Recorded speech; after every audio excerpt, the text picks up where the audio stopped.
I'm joined as ever by my friend Anne. Hello, Anne. Hello, it is wonderful to be here. Thank you. It always is. Anne Laure Jackson, of course, occupational therapist specializing in sensory health, or OT, if you want the acronym, I guess, for the occupational therapist parts, who lives and works and heals on Jersey. That is my base, and hopefully further afield with it, with an online system that goes around the world. And that's a really special aspect of the bit that I do too. Which is a really good aspect post COVID, post lockdown, post our lives have all been completely squished.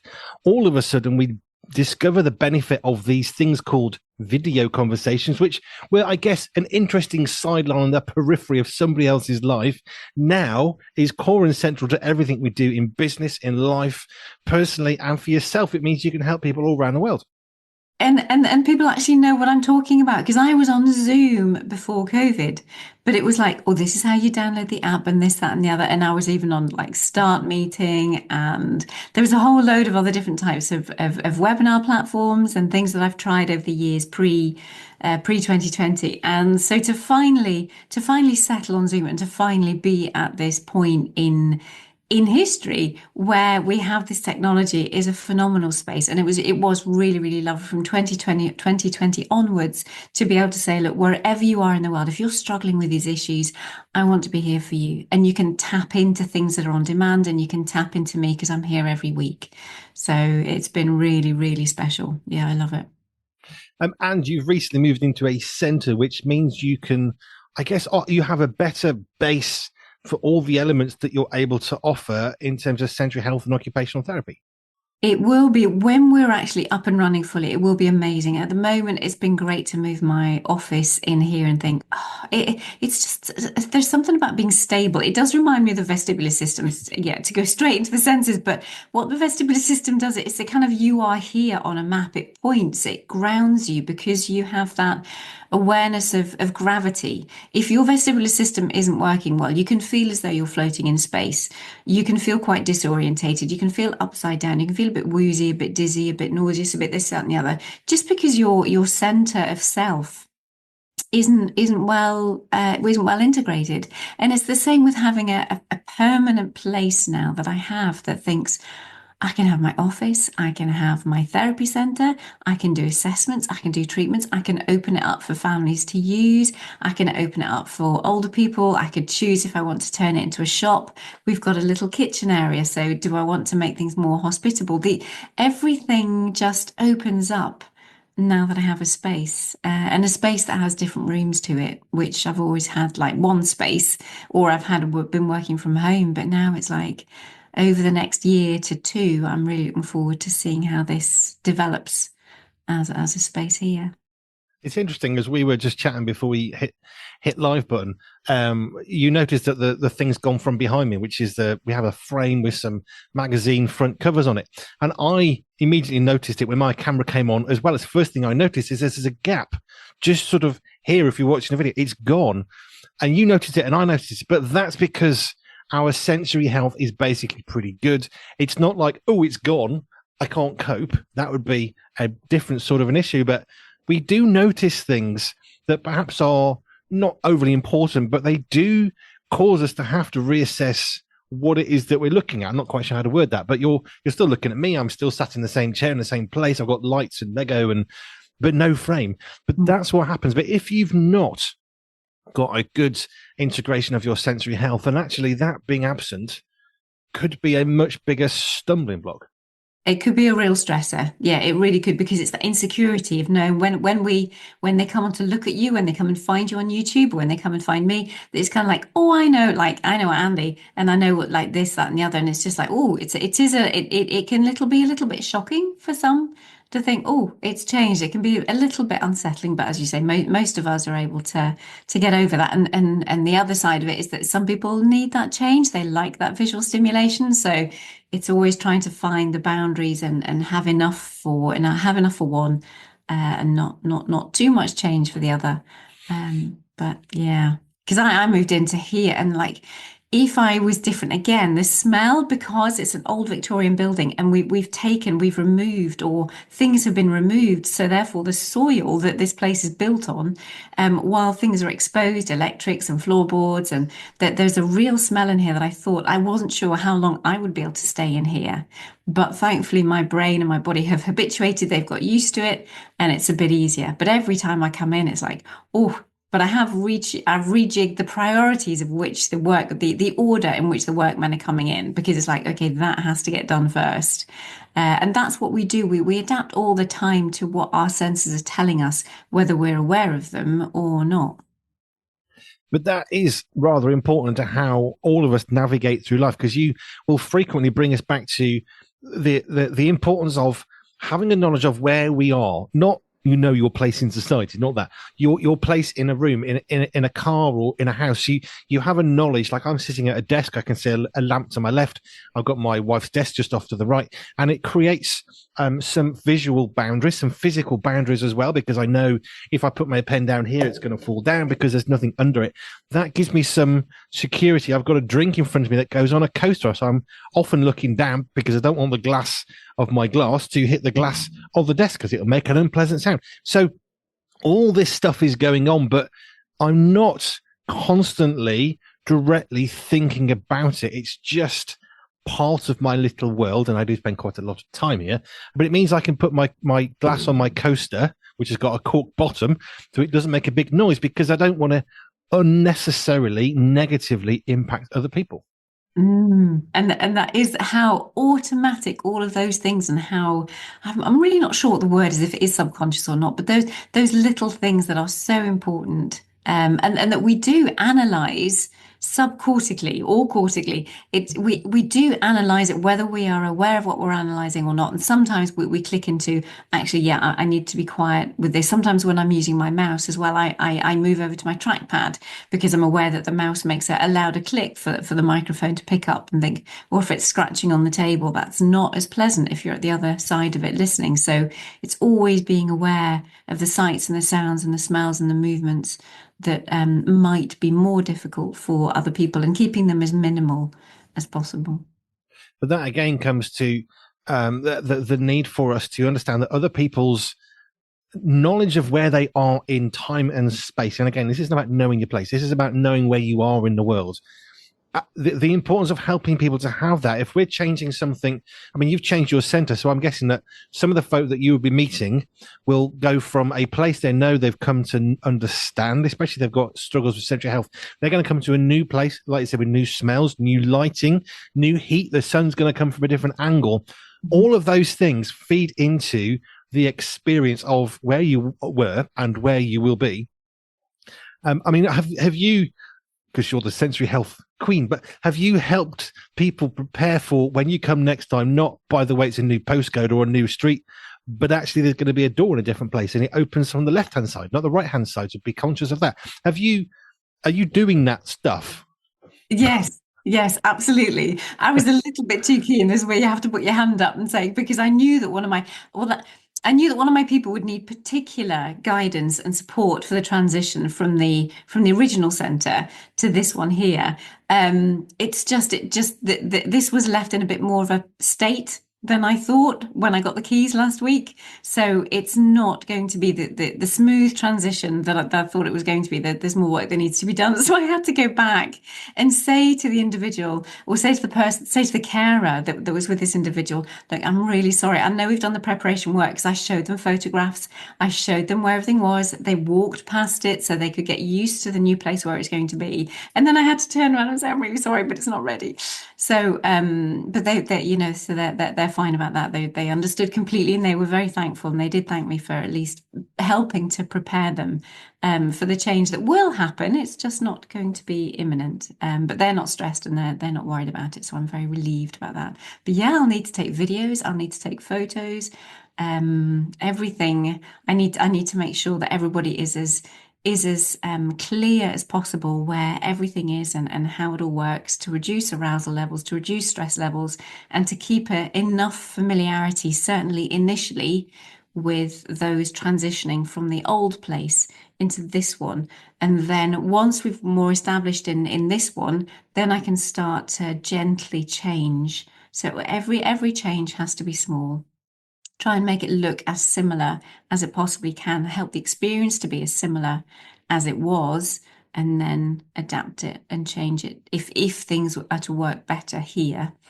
If they might be better working it with slightly differently, but I need to wait for them to settle into the new place before I bring around too many changes, if there are any. Which brings me to two things. One, practice what you preach. You're not just saying, yes, you lot need to make sure that you're sorting people with their sensory health. You're actually living that because you've moved from one center to another, and you're actually helping people to engage not just with you when they're on site, but in order to have the best experience with you and to make the most of any kind of session they have, actually they're more prepared before they're over, which is something that you talk about all the time through all of our conversations. The need to prepare people, whether it's that going on a swing or jumping up and down before you go into a meeting where you've got to sit down for half an hour. If you're age 40, that's still okay to go and find a swing first. If that's what your sensory system requires in order to have that time to sit still and listen without sort of, clicking your pen the whole time, which would not be great or ideal. But if you go and work another part of your body, then actually you're prepared. But that's what you're doing. Mm. And what was really lovely was speaking recently on a coaching call. There was a family that I hadn't seen for a year, but they popped back in again because that's what you can do. People stay. I don't discharge anybody. People leave when they're ready to leave, and they can come, and there's different rates of support for them. But this was lovely. This mum came back in after a year, just delighted with how things have gone in the year that I haven't been actively supporting her. I was actively supporting her for a year beforehand. And she said what was so good was that when things started to happen again, the daughter needed to go back into her bed at night and was starting to get more agitated, and the teeth grinding again.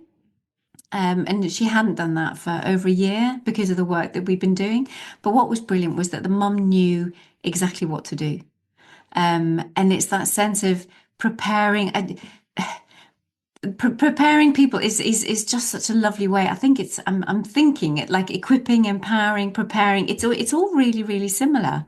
In what it does. So with equipping and empowering the mum, that she was prepared for what to do when her daughter started to what looked like regress, but it was just the extra stress that was going on in her life at the minute that was starting to impact her sensory health. And she'd pulled back because she hadn't needed the sensory strategies as much when things were going well. All of a sudden, she can see the behaviors coming back again, and it's just like, right, what was I doing? What do I need to do? And she said she did it, and he said it made a massive difference again. So it's just like, that is brilliant. I love that. That was so powerful. And I'm so glad she came back on to tell me that while we then worked on the next thing that we're working on. So I haven't forgotten the second thing I wanted to come back to, but I'm going to come a one B instead, because I was thinking about how we prepare for different things. I mean, you've been talking a little bit about you moving from one place to another, so you're preparing people for, okay, it's a different looking thing, and here's a video of the room, and some of the things are the same, some are different. But I was thinking about how God is so much into sensory health, because when we go to church, what does the Bible tell us to do? Not just rock up and sit down and intake everything. You're supposed to come to the church service with stuff prepared for the service, which to me is another way of God saying sensory health matters. When you come to church, don't just wander in. Be prepared, be ready, bring a spiritual song or a piece of scripture that you can share. That's what the Bible says. So right from scripture, the importance of arriving somewhere, knowing what to expect and expecting to be part of what's going on is right there in the Bible. I've just had a thought. and I like those thoughts. I really do. It's like, yeah, it preparation. That's it. Letting people know, and that's it. It's written down for us that there's basic things to take into account coming forwards. And then what you do, for me, what you then do in worship, it's lifting of the hands. It's the kneeling down. It's all the physical postures. All of those kind of things are powerful in using our senses in how we express worship and how we receive from God as well. if you're going to go out to a restaurant or a cafe, perhaps an afternoon tea or whatever with food, you don't go to have a load of pizza before you go to the restaurant. You prepare yourself for what you're anticipating by not stuffing your face so that when you get to where you're supposed to be, you don't want to eat because that would ruin that. So we naturally and instinctively prepare for all manner of things, whether it's going out for a drink, go for a wee before you go. It's not a complicated thing, but you're going on a long journey sitting in a car. You don't think, I'll drink a pint of milk right now and get in the car. No, because that would be silly. Because yes, stay hydrated, but not just as you're getting into a car for 2 hours. So we naturally plan ahead because we can think, okay, I need the loo. I'll go to that first. And okay, I'm going to take some food with me and make sure I've got ice packs for a cold drink if I stop and want some lunch. So we think ahead. And yet so often in our interactions with other people, we don't necessarily do the same and give them the same honor of helping them to prepare for a place, a space where they don't perhaps know what to anticipate. I was thinking that this week that if churches, how you have to run, if you're running a business, if you're doing something, there are so many things that I've learned within business. I just thought, oh crumbs, if we could just do that within the church in particular, then it would just make life so much easier. You've got we kind of have our mission statement anyway. We kind of know that, but it's how you treat people, certain protocols. There are standard operating procedures. A lot of those things aren't written down in church. And you kind of have to assimilate them. You kind of go in and you have to assume you just assume it so much, assume so many things going into these places, and most of the time we can cope, but a lot of the time we can't, and then people don't come. So There is a lot we can do. Walking into a classic British pub that's run really, really well. As soon as you walk through the door, there's usually a smile. You're made to feel welcome. Perhaps there's someone greeting you to say, would you like a table? As soon as you step through that front door, which is usually glass, so you can see inside as a rule, everything about your arriving at that classic British pub run well means you are ready and you're expecting for what you walk through. You don't then open the door and everyone ignores you, because if you did, you'd never come back. So what they want to do from a business perspective, of course, is to welcome you, make you feel like you belong, make you feel like they want you to be there, which they do because they want your money, but also because probably the better ones, I would say, are the ones that actually do genuinely value the conversation and you being in that room, because you can't beat that kind of thing. It's great. Unless it's something you can't cope with, which is a different issue. Why would you be there if that was the case? But it's that way of greeting people and them wanting you to be in that presence. And that is something which I think a lot of churches could do better at across the board, because usually you've got a wooden door you can't see through. It's usually big and heavy and clunky. People grunt at you and what you're sitting there for, that's my seat. And before you even get through the door, it's like, I'm gone. I'm out. I don't want to be here, because we've forgotten that a church is not where people come and behave appropriately, because that's just not what churches are supposed to be. So I'm excited. This is the second part. I'm excited about where we're going next. Would you like to talk about the idea you had about topics? Oh, well, this was just one of these things. I love it. When I wake up in the morning and things pop into my head, it's just like, right, try and capture that and what it means. It was just looking at, I know that I love homes and housing and so on. So, and then someone had emailed, that was the other thing, that they also really keen to look at housing and homes. And I was saying to them, look, well, I've just done the Sensory Healthy Church program. I would really like to do something on sensory healthy homes, where you go around each room in the house or the different activities that you do in every house. But this could be like 2, 3, 4 years worth of stuff of breaking down what we do in everyday life and how our senses are impacted and how our senses impact the function, how we're actually able to do certain things. And then I was thinking, oh, what about when we're gardening? I thought, what about when we're shopping? What about when we are? And then I was thinking of someone else who does circus tricks, because I love juggling. Juggling is a brilliant thing for sensory integration. And then I was thinking, what about all the different circus tricks that are so good for sensory processing? So my brain I was just taking a quick note, writing them down on the phone. What are the other areas that I could go into, and actually everyday life? Maybe circus tricks isn't everyday life, but what are the everyday life things that we do that we could actually talk about and use as themes to work through, just here where we chat, and also what I do in my business. which is exciting. I like the circus one because that's cool. But yes, we're going to have a topic based set of interviews and conversations. So, sensory healthy church is one that you're already doing, so we can go over that again because we've touched on it and it's important. Sensory healthy circus, which I really liked. How does that one work? Because that's like sensory overload and then some.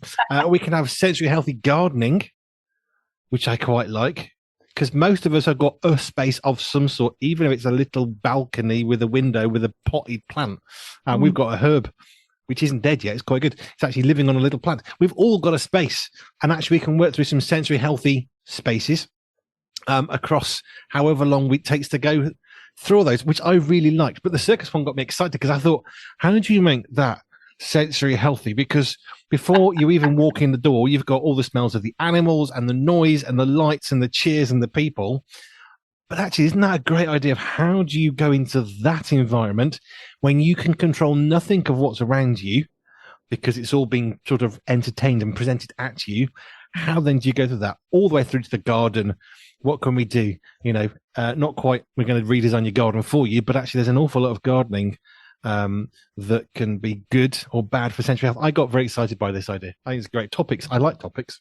Yeah, yeah, it's great. And how to receive well and how to give well from a sensory perspective. So it's how you can receive well within the circus and how you can give, as in to be part of an experience like that too.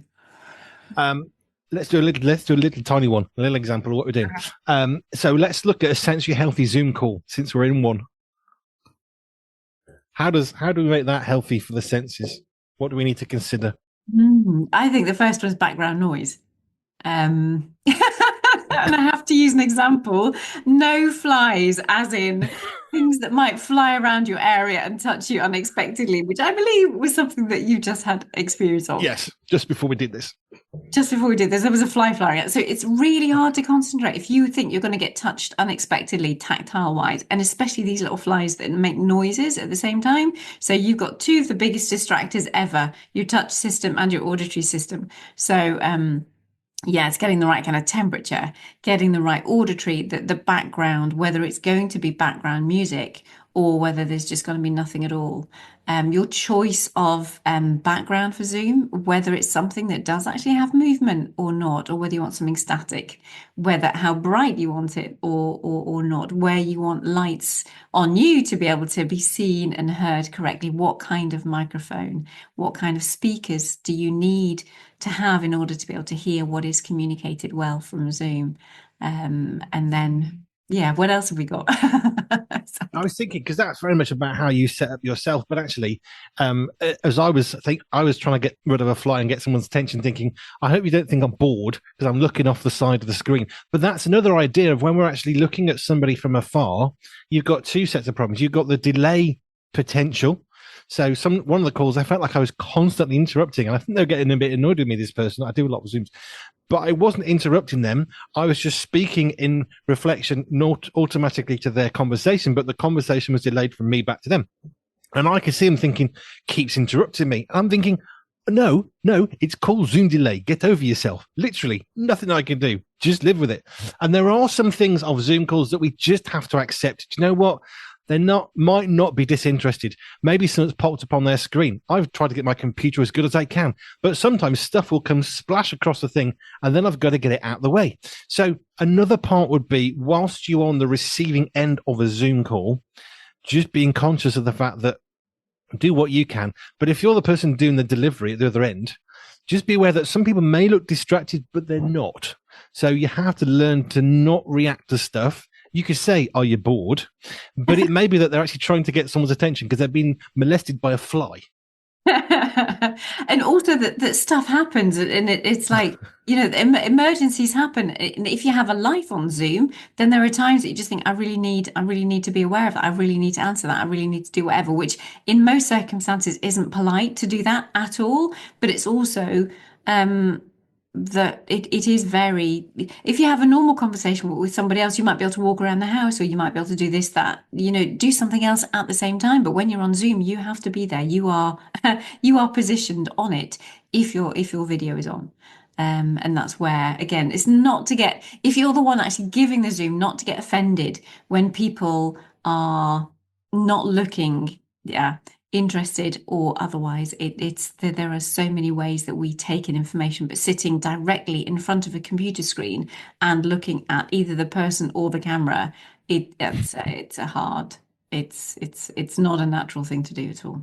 No, because I'm looking at your face and your eyes. However, I'm not looking at your face and your eyes. I'm actually looking in the middle of my monitor, and my camera is looking at me, looking at you. So even that, if you don't get eye contact, get over yourself, because the chances are, unless I physically look at the camera, which I'm not going to do because it's a stupid place, and I'm not going to stick a camera smack in the middle of the screen, because you know what? That's really annoying. I have tried that because it's the most natural, but it's not. There's nothing natural about a Zoom call. It's there just isn't. It's a very, very good way and a very useful way. If I had to fly to Jersey every week to do this, it would be quite time consuming. So it's brilliant from that perspective. Yeah. I guess my meandering thoughts here are just use it for what it is as a tool, but expect that, as I had a Zoom call the other day, not everyone has good equipment. I was on a Zoom call with a bunch of other people, never met them before. Someone was like, sorry, all the way through. I'm thinking, no. And someone said, I'm sorry, we can't understand a word you're saying. Oh, and off he went again. It's just, so we just gave up at that point and let him ramble on. I have no idea what he said because I couldn't understand him. Mm-hmm. No, that's not disinterest. It's just, well, if we keep saying we can't understand it, it just gets rude. So there's nothing natural about a Zoom call, because if we're in person, we could say, I'm sorry, I really can't understand what you're saying. Could you just slow down? There's so many other pieces of the puzzle. There are things you just have to be okay with, and you have to be okay that you can't change them. Yeah. And that in a way is more frustrating, because it is, you cannot change this. This is what it is. And that's it. You know, we can tweak things, but we can't, you know, if Zoom doesn't work for you, then it doesn't work for you. It really doesn't.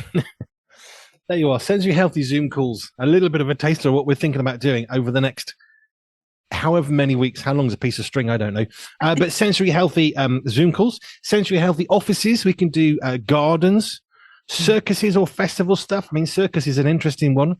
As I said, that's about as over the top as I think you can physically get. Because even a concert, you're sitting looking at something you're interested in. But in a circus, you've got stuff everywhere around you.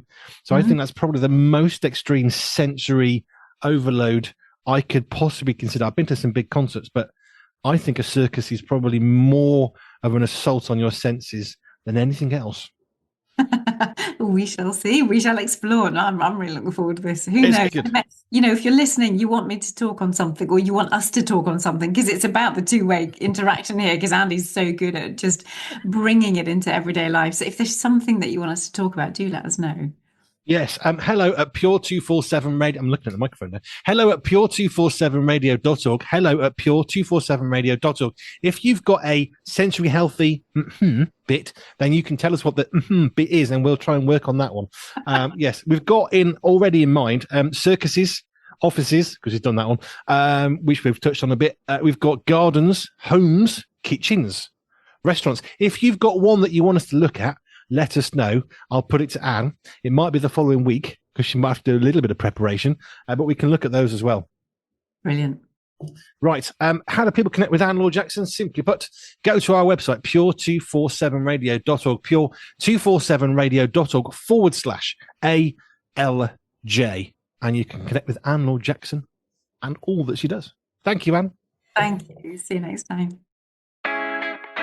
Here at Pure 24/7 Radio, we have had the privilege of speaking to some amazing people with amazing stories. Now, what about, I thought I'd go a bit further, what about goat and sheep's milk? Becoming quite popular. Very similar to cow's milk. So we don't use it in the first year of life, you can afterwards. And their nutrient profiles, how good they are, is pretty similar to cow's milk. Allergenicity, how often do they cause allergies? About the same. They're a bit more expensive sometimes. Yeah, it's pretty equivalent. Yeah, we're really excited, especially excited for Josh, because it's his first book and he's really passionate with that Gen.